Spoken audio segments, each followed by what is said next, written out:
Terus alhamdulillahnya kemarin kampus mengajar itu ada tambahan dana dari kementerian. Kan awalnya waktu sakunya jadi dilebihkan sebulannya. Jadi ya lumayan lah. Meskipun saya nggak dapat beasiswa kayak bidik misi gitu Pak, tapi ada pendapatan lah dari program lain ini.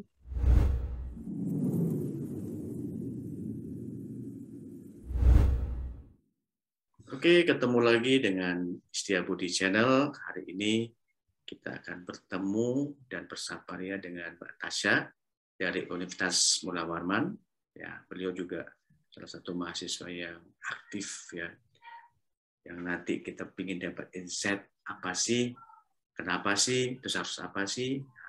Oke, nggak usah panjang-panjang lebar, kita langsung aja ngobrol sama Mbak Tasya. Mbak Tasya, saya ingin tahu ya, detailnya Mbak Tasya, kenalkan diri biar nanti kita enak diskusinya. Silakan Mbak Tasya. Baik Pak, jadi di sini nama saya Tasya Melita, saya dari kampus Universitas Mula Warman, Prodi Teknik Industri tahun 2018. Jadi saya ini berasal dari Samarinda, Kalimantan Timur Pak. Ya. Apa sih Mbak mimpi besarnya, terus ya liku-likunya Mbak, kenapa sih pilih Universitas Mula Warman? Kalau lika-likunya milik Universitas Mula Warman, Pak. Ya. Itu karena dari ceritanya sih, pas SMA tuh kan dari kelas 3 tuh udah ada pendaftaran SNMPTN. Nah, itu tuh lagi pilih-pilih tuh dari sekolah, daftarkan semua siswanya, pilih mau masuk kampus mana, ada 2 pilihan kan. Ada dari universitas negeri mana yang mau kalian pilih. Nah, setelah itu saya coba-coba tuh ikut. Tapi teman saya yang ngajak, saya tuh kayak, ya kayak sudah aku ikut aja. Sudah, habis itu dia pilih itu prodi hukum. Saya itu juga pasti bingung kan itu, pilih apa ya ini. Konsul lah sama kakak saya kan dulu kuliah tuh Pak. Jadi Kak, ini aku masuk di mana ya, kan aku nih SMA IPA Kak. Terus pengen aja gitu ngelanjutin jurusan yang IPA tuh apa gitu. Terus kata kakak saya, sudah coba aja di teknik. Kakak saya itu di teknik kan Pak, tapi teknik tambang. Ya sudah, coba kamu cari-cari tentang teknik, apa yang passion mana yang kamu mau kembangkan itu lah Pak. Nah, setelah itu ya sudah, saya cari-cari di internet, ternyata industri nih bagus, soalnya dia kayak ada manajemennya, terus ada usaha gitu, kayak wirausaha. Kan saya nih memang dari dulu pengen mau belajar lebih gitu tentang usaha ini, kan bagus gitu di kedepannya peluangnya ini, karena memang dari dulu tuh basic keluarga saya itu memang usaha. Jadi ya saya berminat gitu, ya sudah aku pengen belajar usaha aja deh biar ngelanjutin di masa depan. Nah ya sudah, saya daftar tuh teknik industri. Yang pertama itu teknik industri Unmul, yang kedua itu teknik kimia Unmul.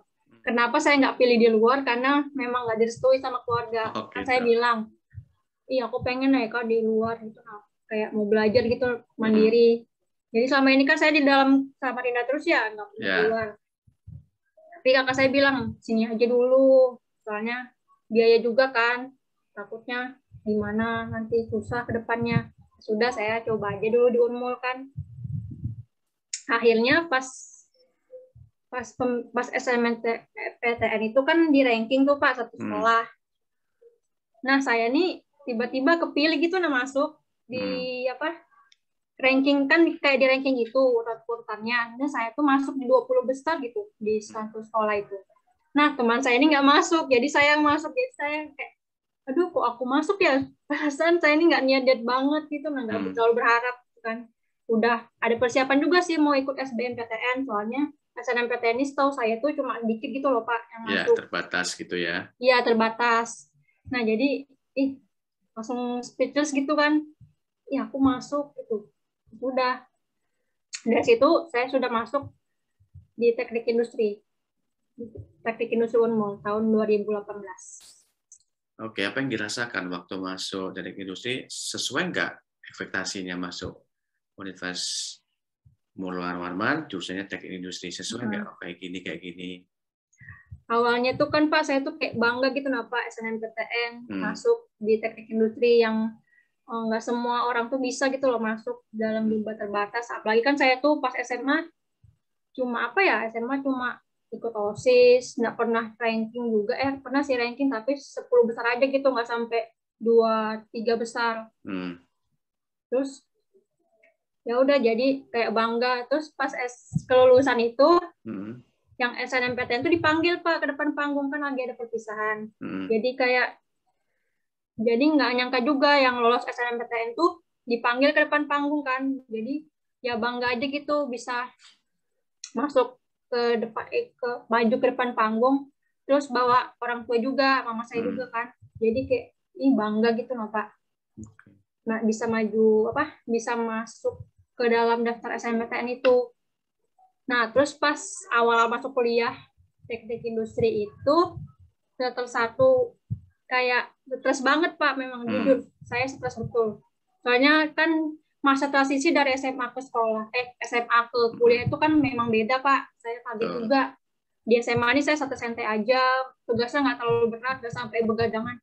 Pas masuk kuliah ini, itu sudah ada 3 praktikum, ada juga 3 laporan, terus 2 itu diketik, 1 itu tulis tangan. Dan tulis tangannya itu laporan fisika, nggak boleh stitek. Jadi kalau misalnya salah, ngulang lagi dari awal gitu Pak. Di HVS lagi itu, bukan folio. Jadi kayak stres aja gitu Pak, apalagi udah stres tugas, stres lagi di soal himpunan. Soal kan kalau masuk teknik industri itu ternyata dia diwajibkan ikut himpunan Pak, satu angkatan. Jadi nggak boleh ada yang nggak ikut. Nah, itu juga stresnya saya di situ. Sudah masa-masa ospek lah. Jadi sebelum ospek itu kayak kita kayak dimarah-marahin dulu gitu Pak, kayak ada seni menuju ospek. Jadi setiap ada kelas itu satgas tuh masuk Pak dari angkatan atas. Kayak saya nanya-nanya, kalian ngapain aja hari ini gitu. Terus sudah kenal belum sama satu angkatan? Kan kita ini baru ya Pak. Terus jadi kayak kurang kenal gitu. Nah, jadi kalau nggak kenal misalnya, coba kamu sebut itu siapa namanya. Nah, kalau kita nggak tahu tuh kita kayak dimarah-marahin gitu Pak. Jadi mentalnya masih belum siap, kita kan ya? Dari SMA gitu ya masih belum siap, kayak kaget gitu Jadi kayak awal-awal tuh saya kayak stres juga, pokoknya pengen nyerah aja gitu Maksudnya kan masih semester 1 tuh. Kayak ya pokoknya beban gitulah. Udah cerita ke kakak juga, gimana nih aku kayaknya nggak kuat. Udah cerita juga ke teman dekat juga, pas kuliah kan saya dapat langsung teman dekat gitu loh Pak. Kita ada berempat dulu. Terus kakak saya tuh bilang, ya sudah jalani aja, memang gitu di teknik, keras orangnya, memang suka bentak-bentak, tapi kamu jangan masukkan hati, itu juga demi kebaikanmu juga ke depannya. Nanti kalau kamu sudah ospek, mereka bakal baik juga ke kamu gitu loh. Jadi jangan baper lah istilahnya Pak. Ya sudah, jalani aja. Terus teman saya juga bilang, ya udah ayo kita sama-sama berjuang, kita nggak boleh nyerah di sini. Kita lanjut ini sampai lulus pokoknya. Ya sudah. Nah, habis itu semester 1 tambah stres lagi saya Pak, soalnya di IPK saya tuh nyampe 3 sih, tapi ada 2 yang nggak lulus. Kimia sama apa gitu satunya.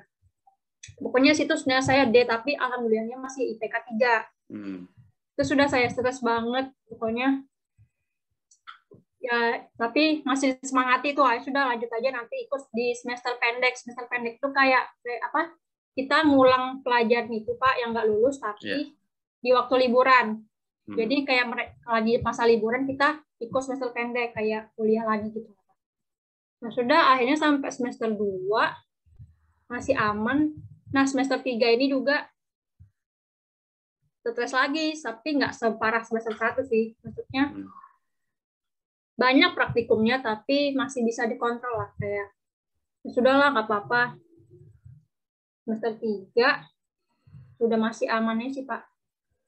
Sampai semester 4, semester 5 itu kayak ya sudah, berarti aku kayak cocok aja sudah di industri ini. Apalagi kan pelajaran-pelajarannya juga kayak produksi, pengenalian produk gitu-gitu, kayak ada manajemennya juga. Ya itu sih Pak, sampai sekarang juga masih bisa bertahan di sini alasannya itu. Jadi waktu awal udah mulai ini ya, mau mundur aja ya. Iya Aduh, Pak. stres Jujur. ini mau mundur ya. Mm-mm. Tapi hal yang menguatkan pertama dari kakak, terus dari teman-teman tadi, ayo kita semangat, Ya, itu jadi semangat. ini ya, motivasi ya. Oke, kalau boleh tahu aktivitas saat ini apa aja sih? Katanya banyak kegiatan yang dilakukan sama Mbak Tasya, apa aja yang diikuti?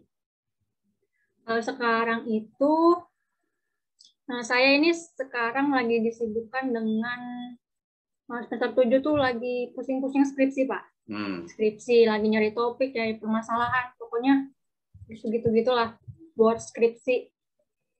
Teman-teman lagi nyusun proposal, tapi saya masih stuck aja di nyari topik skripsi, tapi saya masih usaha. Terus di sambil itu juga saya magang Pak di PTMKA di Balikpapan. Okay. Di bagian job analis. Nah, job analis ini memang kurang lebih sama kayak manajemen, makanya saya tertarik untuk ikut magang di posisi ini. Jadi ada manajemennya lah, walaupun nggak keteknikan banget, tapi masih ada sisi manajemennya. Yang saya pelajari di industri itu memang manajemennya saya suka sih, kayak manajemen SDM-nya, organisasinya juga saya senang di situ. Karena alasan saya masuk teknik industri itu ya itu ingin menerapkan gitu loh Pak. Ya. Di magang ini. Satu ilmu yang gitu ya. Kalau selain itu katanya sempat ikut programnya Kemdikbud juga itu. Apa program apa itu waktu itu? Nah, itu waktu semester 6 saya ikut kampus mengajar Pak. Oke, apa yang dilakukan? Salah satu programnya Kampus Merdeka. Apa yang dilakukan waktu kampus apa? Kampus mengajar itu dari program dari kementerian juga Pak, Kementerian Pendidikan. Itu dia ngasih program ke anak kuliahan buat ngajar di anak SD Pak. Dulu tuh masih tingkatan SD itu tingkatan ngajarnya. Jadi kementerian ngasih program itu buat di SD kan lagi masa-masanya pandemi ini online ya Pak. Betul. Jadi kayak orang tua tuh kayak ngeluh gitu nah Pak. Ini gimana? Gurunya cuma ngasih ngasih tugas aja, nggak mikir-mikir. Terus banyak hal. Terus juga di pedalaman tuh kan nggak selalu punya HP ya, bisa online. Jadi pusing juga itu kan. Nah makanya sampai pemerintah itu ngasih program ini ke anak kuliahan, buat anak kuliahan nih ngajar gitu loh ke anak SD ini. Nggak, ya dalam bentuk online juga ada online, ada offline-nya Pak. Jadi kan orang guru-guru ini kan pada tua gitu ya Pak, masih istilahnya masih sudah lanjut usia, jarang gitu lah Pak tahu menggunakan Zoom atau apa. Jadi gaptek gitu lah ya. Gaptek gitu lah Pak. Via WhatsApp aja ngasih tugas, nggak disertai dengan penjelasan. Makanya itu ada program dari pemerintah buat itu anak kuliahan mengembangkan lah skill-nya buat ngajar mereka yang apalagi di daerah terpencil itu dikhususkan akreditasinya yang C, yang bagi di pedalaman. Nah makanya itu ada kemarin programnya ada di semester 6. Itu saya ceritanya itu dari ketua prodi saya sih Pak, ngasih tahu ke teman saya coba sebarkan ke grup kalian. Itu kan minimal semester 6 ya Pak yang ikut. Ada program bagus nih dari kementerian, katanya bisa dikonversikan ke PKL. Kan di teknik ada PKL Pak. PKL sama KKN. Nah itu tuh saya juga ragu Pak, soalnya itu kan saya masih KKN tuh, menjalankan KKN. Di offline juga sih, tapi nggak seribet masuk ke daerah-daerah pedalaman lah. Maksudnya KKN-nya masih enak aja. Jadi yang itu katanya ada program bagus nih, bisa dikonversikan ke PKL. Jadi kalian nggak usah PKL lagi. Nah saya itu kan tertarik di situnya Pak memang. Dan satu sisi juga memang saya ikut itu mengembangkan aja sih skill saya buat keluar kampus itu loh Pak. Buat keluar kampus, apalagi kan KKN ini mau disambil saya harus ada kegiatan selain KKN ini, mau mengembangkannya sudah di luar-luar, soalnya sudah semester atas ini memang harus bisa ngupdate skill itu keluar kampus memang Pak. Udah ada memang kayak gitu sih harusnya. Ya sudah, saya daftar itu kan. Sekalian itu juga sih lumayan juga dapat uang saku sekitar awalnya itu 700.000. Sudah lumayan lah 700.000. Ya udah, saya ikut itu. Nah, habis itu pengumumannya ya ini alhamdulillah saya lolos lagi. Dan teman saya ada yang nggak lolos juga sih, tapi ya sudah, berarti memang rezekiku di sini. Lumayan juga sih dapat 700.000. Kegiatannya dari 3 bulan, dari bulan Maret kayaknya sampai Maret, April, Mei, Juni kalau nggak salah.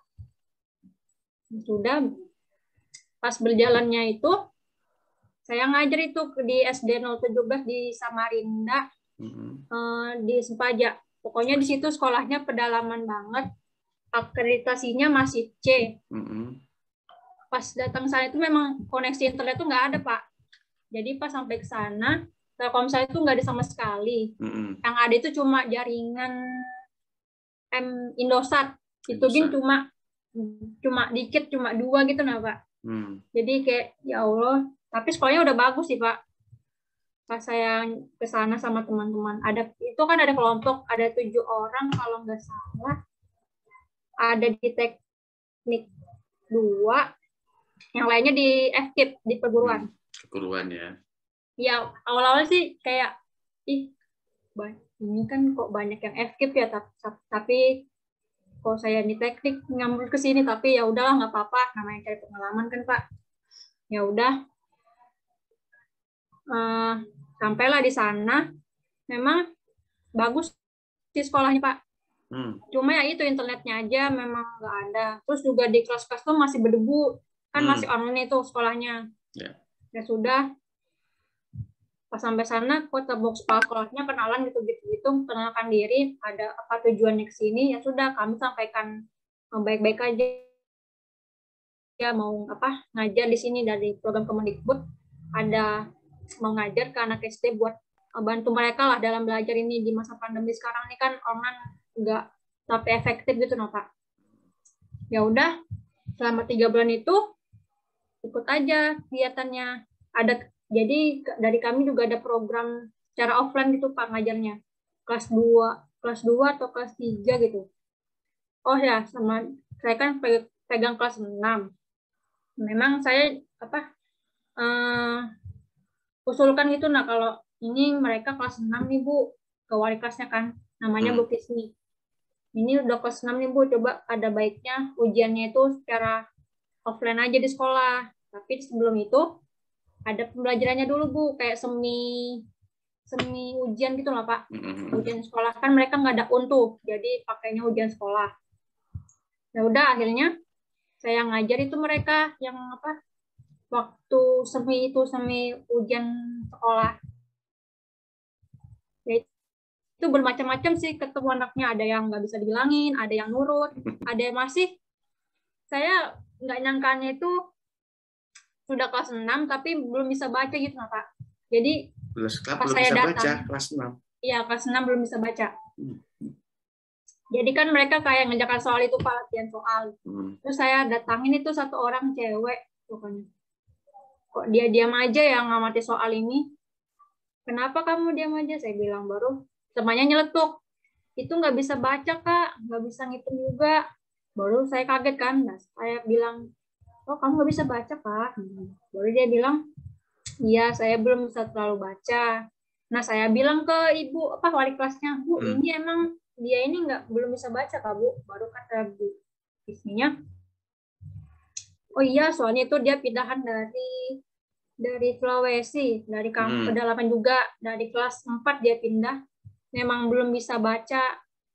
Oh ini kayak gawat kan Bu, kalau sudah kelas 6 nggak bisa baca, takut pas masuk SMP nanti dia kayak belum bisa terlalu baca Bu, takut tertinggal gitu nah Pak. Kan kalau SMP ini masanya udah lebih high gitu nah, apalagi soal-soalnya itu juga kayak dia HOTS kayaknya, kayak tingkatannya tuh lebih tinggi. Jadi ya sudah, saya lebih tekankan ke situ sih kemarin ngajarnya Pak. Kalau ada soal saya bacakan dulu, habis itu saya ajarin kalau misalnya dia salah gitu bacanya. Udah sih itu aja sih. Ke apa? Bermacam-macam sih wataknya, seru juga. Ada yang tengil nggak bisa dibilangin, maksudnya apa? Dia kalau ada satu orang cowok anak memang seru sih dia. Yaudah kamu kerjakan nih, ada soal nih Pak. Kerjakan sudah semampumu, nanti kakak periksa. Kakak mau ke situ dulu, klien dulu. Lalu katanya iya Kak. Sudah habis itu pas balik lagi, loh kok kosong ini kertasnya, belum dijawab. Baru katanya, bentar dulu Kak, aku masih main apa? Dia kan sambil pegang HP tuh Pak, saya kecolongan juga, kok bisa nih pegang HP Bu. Bentar Kak, saya mau main ML dulu. Loh, Mobile Legend kamu gitu. Mobile Legend. Ternyata itu kan sekolah kemarin teman saya ada mengusulkan masang wifi Pak. Router wifi pakai kartu Indosat kan, jadi kayak lebih kencang gitu. Nah, ya sudah, berarti ada peningkatan juga nih dari sekolah, dari usulan kita buat ngadakan ini wifi. Karena kami mengusulkan juga emang ini ada anggarannya buat ada wifi buat gitu, buat pelengkapan biar kita ngadakan pelajaran offline ini lancar gitu. Nah, katanya ada, ya sudah, coba bantu saya anggarkan, ada namanya dana BOS itu Pak. Jadi kayak ya sudah, kalian bantu saya aja nganggarkan dana BOS ini. Ya sudah, kami bantu dan akhirnya terrealisasi yang wifi itu, alhamdulillahnya terrealisasi. Nah, itu sekalinya yang anak itu kecolongan Pak. Dia kayak sudah tahu dari wali kelas juga, lupa dikasih tahu kata sandinya. Ya sudah, coba baru saya marahin gitu Pak, gitu-gitu ketawa aja dia Pak. Pokoknya macam-macam lah, ada yang dimarahin ketawa, ada yang dimarahin nurut. Wataknya sih ya itu bermacam-macam. Terus alhamdulillahnya kemarin kampus mengajar itu ada tambahan dana dari kementerian. Kan awalnya uang sakunya 700. Jadi dilebihkan 1,2 sebulannya. Jadi ya lumayan lah. Meskipun saya nggak dapat beasiswa kayak bidik misi gitu Pak, tapi ada pendapatan lah dari program lain ini. Seperti itu. Oke. Menarik juga ya, rame ya. Jadi program itu akhirnya ke program kampus mengajar, ketemu berbagai macam adik-adik yang aneh-aneh, lucu-lucu. Itu pengalaman yang luar biasa sih bagi kita yang memang belum pernah ketemu.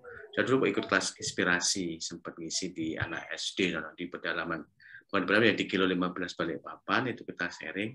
Dan ternyata memang itu di kota Balikpapan itu pun masih ada yang nggak tahu ini. Itu memang problem ya. Tapi ya semoga kedepannya makin bagus, apalagi dengan ada program kampus mengajar, terus berbagai macam lagi ya.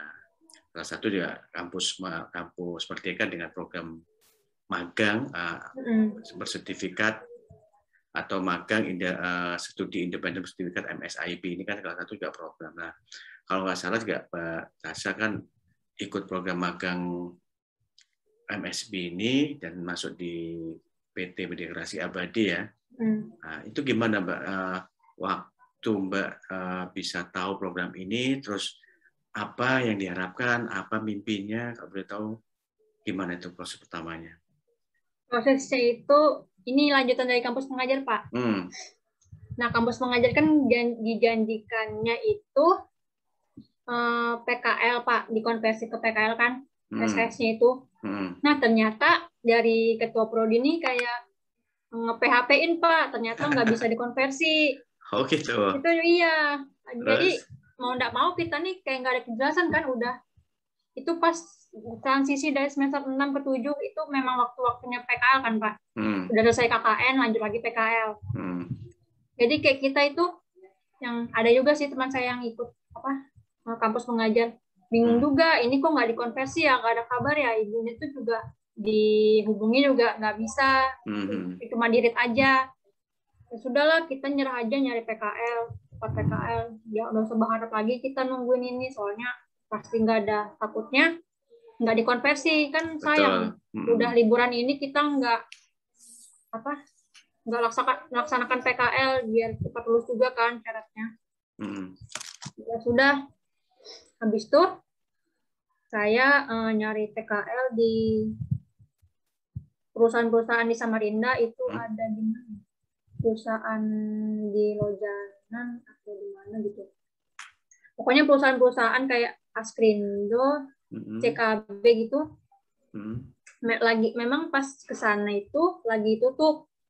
Lagi nggak menerima PKL karena lagi pandemi. Okay. Sudah nyerah sampai situ. Habis itu cari lagi ke lain. Cari tanya-tanya ke kakak tingkat, Kak, gimana?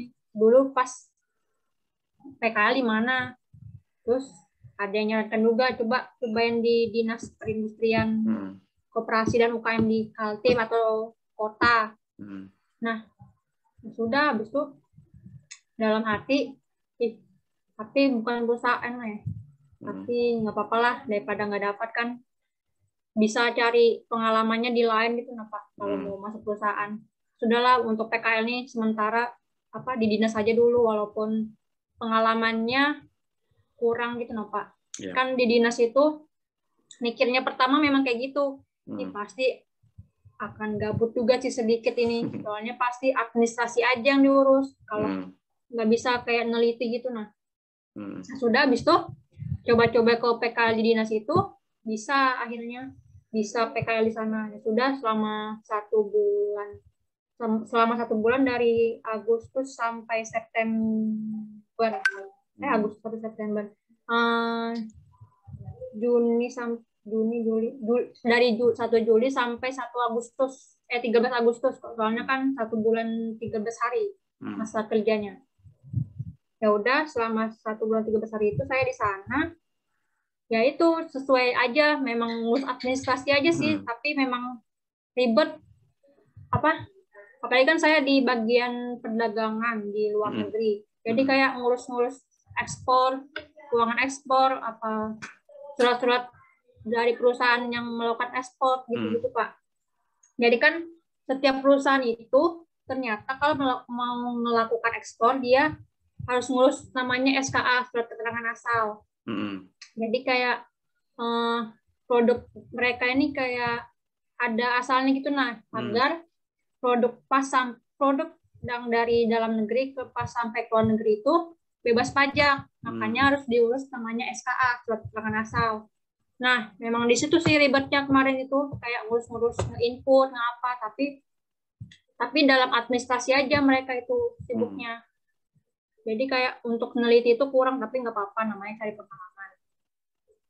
Nah, sudah, habis itu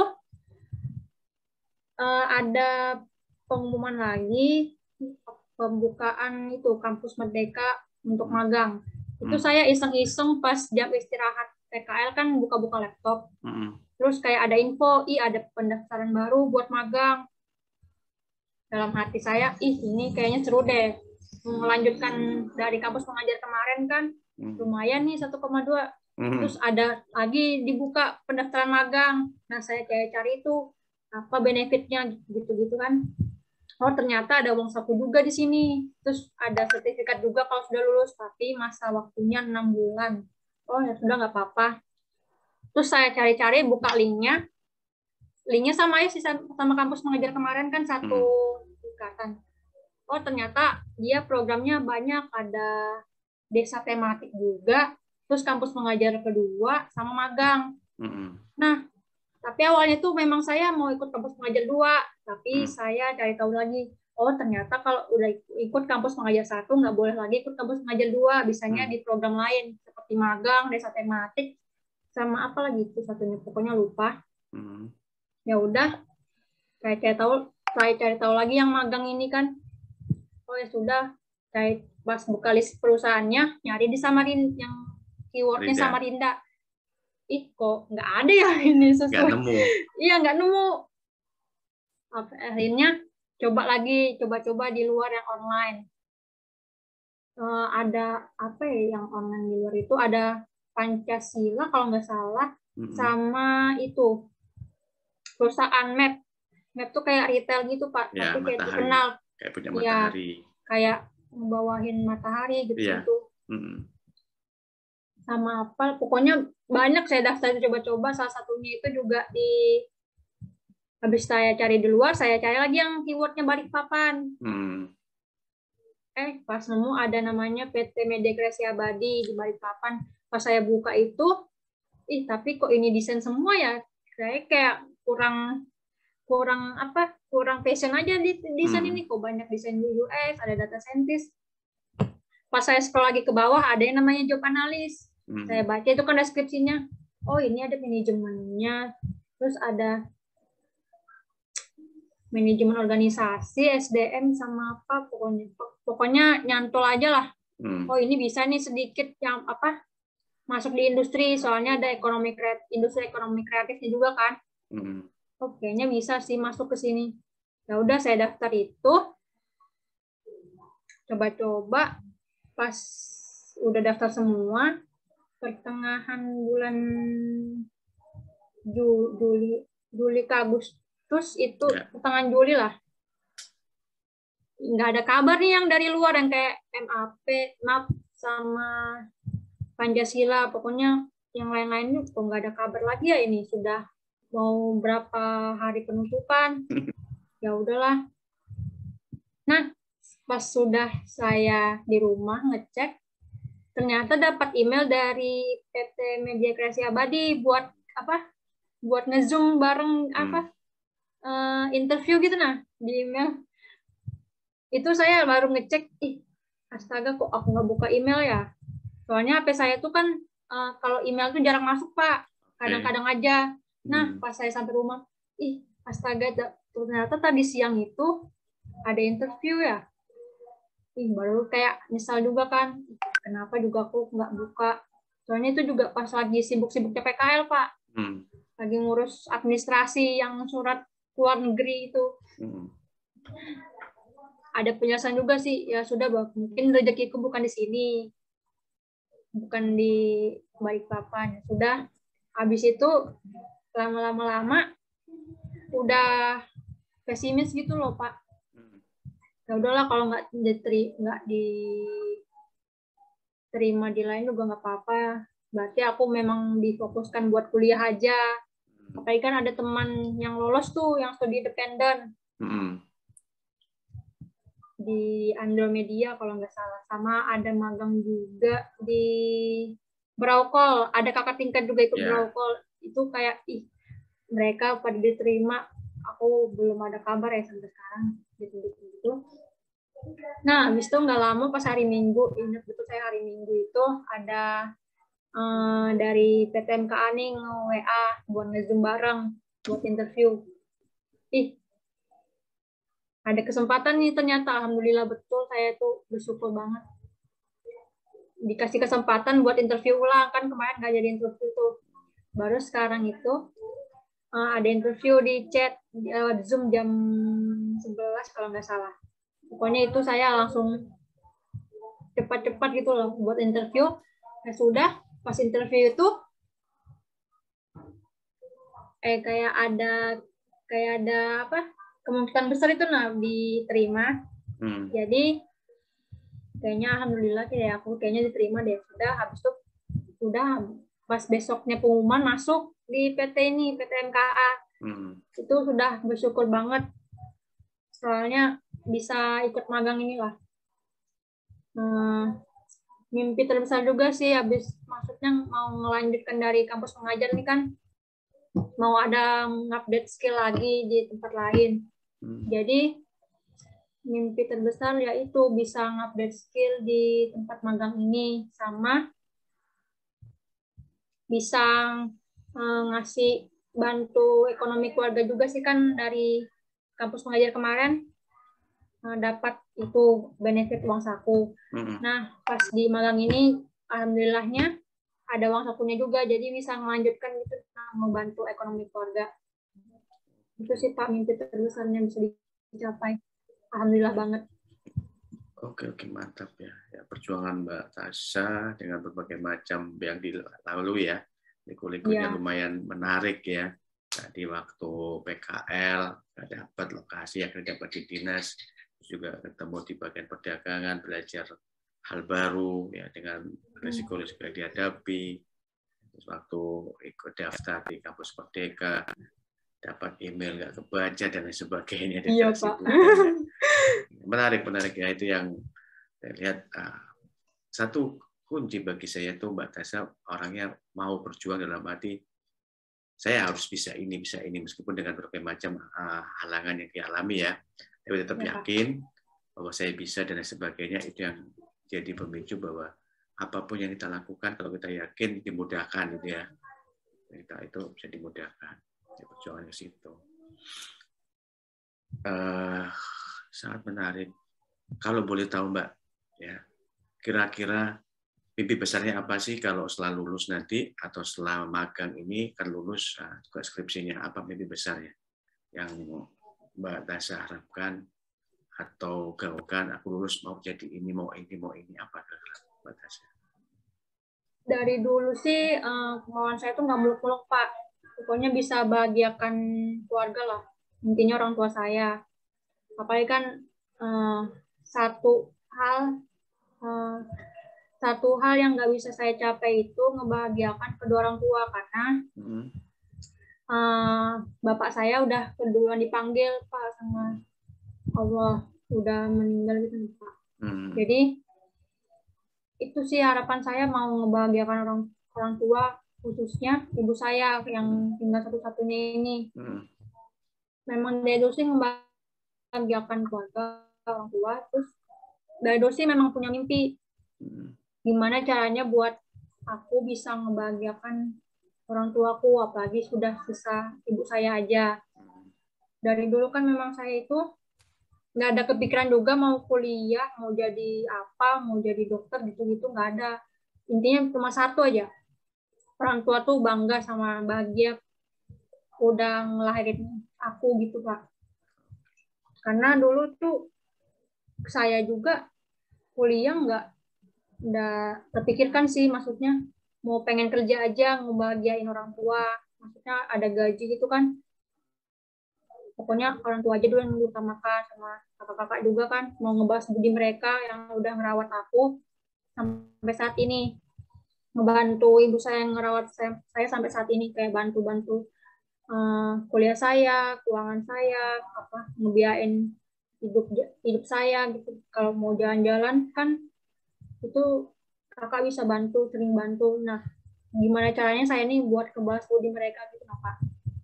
Tapi alhamdulillahnya memang Allah tuh mentakdirkan saya buat kuliah, terus ngelanjutkan harus punya mimpi yang setelah lulus ini. Betul, setuju. Ya itu memang Allah menakdirkan, udah memang saya kayak gini. Mimpi terbesar itu sih kebahagiaan orang tua sama melanjutkan usaha dengan mencari ilmu-ilmu. Ternyata Allah itu mengabulkannya dengan mengurus teknik industri ini dengan berkuliah gitu Pak. Jadi bukan berarti jalan saya di kuliah ini, pokoknya kamu harus bisa capai mimpi itu, melanjutkan usaha setelah kamu lulus kuliah dan sungguh-sungguh dalam kuliah. Itu sih pencapaian saya, udah bisa membantu ekonomi keluarga. Terus setelah lulus nanti pengennya ngelanjutin, memperbesar gitu. Nah, usaha keluarga saya yang dulu udah pernah buka tapi dalam sementara ini ditutup. Saya pengen ngelanjutin itu setelah lulus kuliah ini, mau memperbesar lah istilahnya. Usaha apa? Semoga dilanjutkan. Usaha apa? Usaha kuliner Pak. Apa itu kulinernya? Apa kulinernya? Kulinernya itu mama saya kan dari Bontang juga Pak. Om saya dari Bontang. Jadi mama saya tuh kayak dikasih resep itu gami, kayak gami gitu Pak. Oh, sambal gami ayam, gitu ya? Iya, sambal gami, ya. Sama ikan bawis atau pakai bawang, iya. Dia pakai sambal bawang gitu Pak. Pokoknya ada depresiasinya lah dari gami yang lain. Udah sempat rame juga sih dulu itu Pak. Ya, itu pas saya kuliah. itu saya kuliah semester 1 kayaknya. Itu ibu saya usaha itu, tapi setelah itu karena kecapean, ibu saya sakit, jadi lama ditutup. Karena kakak saya bilang juga, sudah istirahat dulu aja, nanti kalau ada model kami yang bantu melanjutkan. Pokoknya ibu tuh harus istirahat aja dulu, nggak usah melanjutin. Takutnya kan ibu saya kan ada tiba-tiba sakit jantung ya kemarin Pak. Jadi kayak ya sudahlah, istirahat aja dulu, nggak usah kecapean lagi. Kalau usaha nanti aja lanjutin. Pokoknya kita ada paling rezeki lah buat ngasih ibu. Wah, ya itu sih Pak, melanjutin usaha. Oke. Ya, semoga mimpi besarnya tadi pertama membahagiakan orang tua, khususnya ibu ya. Karena bapak ayah ada meninggal, ya semoga ayah yang meninggal ini husnul khotimah ya, diberi tempat yang terbaik ya. Makanya itu jangan lupa tetap doakan ya. Mbak Tasya dapat dimudahkan di segalanya. Karena ibu juga tetap sehat ya, salah satu itu ya, kita bisa mendukung dan sebagainya. Terus, tadi usaha ya, semoga usaha yang Mbak Tasya mimpikan itu segera terwujud ya, dan cepat lulus ya. Karena salah satu kalau mau usaha memang enaknya udah lulus, punya tanggungan, nanti sambil membesarkan itu, kalau perlu mau kuliah lagi S2 kan bisa dimudahkan kan dengan bisnis yang punya ya. Itu sangat inspirasi ya Mbak Tasya, ngikutin apapun dalam arti pingin ya membagikan orang tua dari dekat kelas mengajar, kata alhamdulillah dapat uang saku. Terus kampus Merdeka ini juga dapat uang saku, alhamdulillah. Rezeki memang ya, semua itu kan butuh proses ya, saya yakin butuh proses. Kalau orang nggak mau melangkah, nggak akan tahu bahwa ternyata ada uang saku ya kan, ternyata ada ini loh, dan alhamdulillah uang sakunya nggak nyangka kan ya, kalau ini dapat uang saku bagi mahasiswa segitu, lumayan itu kan. Nah, tuh, saya gini Mbak, apa sih yang bisa nanti men-skill up atau memberi dorongan ke adik-adik kelas atau mahasiswa yang lain agar mereka ini bisa tahu, terus mau cari tahu informasi apa yang banyak sebenarnya di informasi itu ya, cuma pada nggak mau tahu ya. Ya, padahal ini penting bagi mahasiswa, penting karena contoh ada beasiswa, ada kayak kampus Merdeka, ada kampus mengajar, ada desa tematik dan sebagainya. Nah, hal apa yang harus dilakukan mahasiswa-mahasiswa adik kelas Mbak di Mula Warman atau di kampus-kampus sekitar Mbak kan butuh informasi. Nah, kira-kira apa yang harus mereka lakukan agar mereka dapat informasi yang bagi Mbak Tasya itu akhirnya membuka jalan kan, bisa A, bisa A. Apa yang Mbak kira yang harus dilakukan untuk adik-adik kelas atau mahasiswa yang lain? Untuk adik tingkat, pokoknya satu lah Pak yang awal itu. Ini dari pengalaman juga sih, jangan takut gitu. Soalnya pengalaman tuh dari teman-teman kayak, takut apa, nanti pesaingnya banyak gitu. Passionku masih segini aja nih, nggak sesuai kayak pendaftar yang lain. Terus juga, ini kok perusahaannya dikit ya nerimanya, dari 1.000 jadi 20 orang, 30 orang. Ya sudahlah, aku pesimis aja. Nah itu pokoknya jangan takut sama pesimis kalau mau coba sesuatu. Karena rezeki itu nggak kemana. Pasti ke kita juga, pasti ada kesempatan lah buat kita itu, buat ada jalannya lah pokoknya buat kita itu berusaha. Pokoknya jangan takut, jangan pesimis. Kalau ada misalnya peluang gitu, kayak magang nih kan Pak. Aku ketemu magang nih di sosmed. Karena informasi ini kan banyak gitu Pak. Ada dari Instagram juga, Facebook. Nah yang rame ini di TikTok, memang banyak banget itu informasi di TikTok. Nggak cuma dari dulu kan cuma video alay aja, tapi sekarang juga inspiratif gitu. Nah ada motivasi, ada akun motivasi, ada akun magang, ada gitu-gitu. Pokoknya kalau nemu informasi itu ya udah coba aja dulu gitu. Kalau masalah mikir aku nggak bisa ya, aku nggak bisa ini perusahaannya dikit banget, ini peluangku kecil banget buat masuk ini, nggak sesuai sama passionku, itu nanti aja dulu pokoknya dipikirin. Yang penting itu kalau misalnya itu memang kamu bisa, kamu merasa cocok di situ, ada passion di situ, ya sudah kamu daftar aja. coba di situ lah. Karena kalau kita selama kita berusaha pasti ada jalannya. Pokoknya itu Pak, jangan takut, jangan pesimis. Nah setelah itu ya udah, kalau itu kan asal masalah diterima atau enggaknya itu belakangan. Yang penting kita usaha aja, daftar. Kan ngupdate skill juga nih. Kapan lagi coba sambil kuliah, sambil juga nyari pengalaman di luar. Apalagi program pemerintah nih sudah lagi gencar-gencarnya gitu, Pak. Ada peningkatan. Kan dulu nih nggak ada gitu. Kayak program magang, kampus mengajar, sampai kakak tingkat, bukan kakak tingkat sih, kayak di Instagram tuh saya baca-baca, sama di TikTok juga komennya, yang angkatan yang sudah wisuda itu. Kenapa program ini ada pas sudah kami lulus atau saya lulus? Kayak nyesal juga kan mereka itu, Pak. Betul. Coba nyadari semester saya masih kuliah itu ada pas mereka ikut gitu Kayaknya gitulah perasaan mereka. Jadi ya udah, ini kan ada kesempatan nih, banyak program.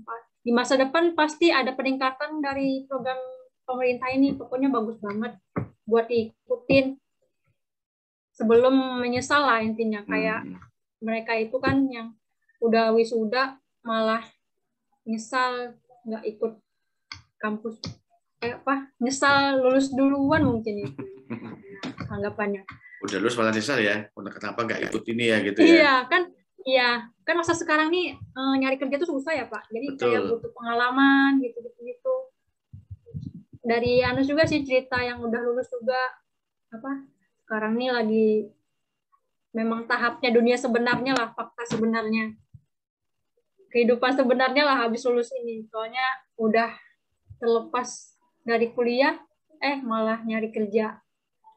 Jadi itu sih kata orang-orang itu, hidup sebenarnya tuh memang habis lulus. Betul. Kehidupan sebenarnya. Titik nolnya ya. Oke, terima kasih Mbak.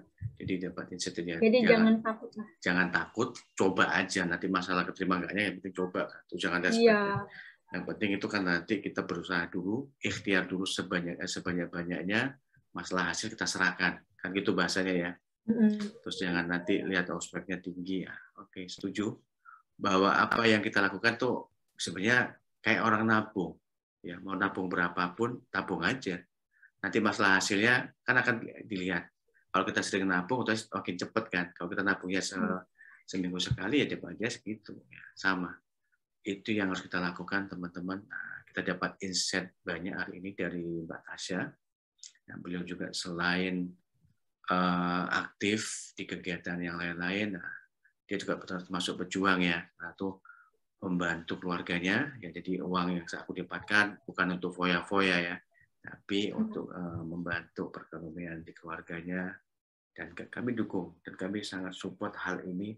Jadi inspirasi adik-adik kita, ya, khususnya mahasiswa, carilah dimanapun informasi sebaik mungkin, sebanyak mungkin, agar bisa tahu ya mana yang kita bisa dapatkan, mana yang enggak. Minimal kita tahu. Masalah hasilnya tergantung yang di atas atau Allah ya, minimal kita coba. Terima kasih Mbak Tasya. Ya, hari ini kita banyak insight. Ya, semoga Mbak Tasya sukses. Terus tetap dia bahagiakan orang tua, khususnya ibu. Ya, jangan sampai lupa, itu penting banget karena doa seorang ibu adalah doa yang paling ijabah. Ya, salah satu yang membantu kita sampai di sini, sampai bisa saat ini, itu salah satu doa orang tua, khususnya ibu. Ya, karena salah satu doa itu yang kita tahu kan, surga ada ibu dan doa seorang ibu. Kita ngomongnya makbul, itu betul. Saya alami, almarhum ibu saya waktu itu jadi apa, saya lupa waktu itu, saya mau ujian ini. Saya minta doanya, insya Allah bisa ini, alhamdulillah. Dan sampai saat ini, saya bisa sampai di sini ya atas doa khususnya ibu saya. Ya, oke. Terima kasih atas waktunya. Sukses selalu. Semoga teman-teman mahasiswa yang lain terinspirasi apa yang Mbak Tasya lakukan, khususnya adik kelas, ya. Karena nanti ada program lagi, Kampus Merdeka, mereka berbondong-bondong untuk daftar, ambil peluang di depan mata, jangan sampai ketinggalan lagi ya. Jadi peluang itu sangat terbuka, tapi teman-teman cari informasi secepat mungkin agar bisa masuk ke ring yang dibutuhkan, masuk ekosistem yang dibutuhkan. Ya. Terima kasih Mbak Tasya, sampai jumpa. Ya, Pak. Assalamualaikum warahmatullahi wabarakatuh. Waalaikumsalam. Sukses selalu Mbak Tasya. Siap, Pak.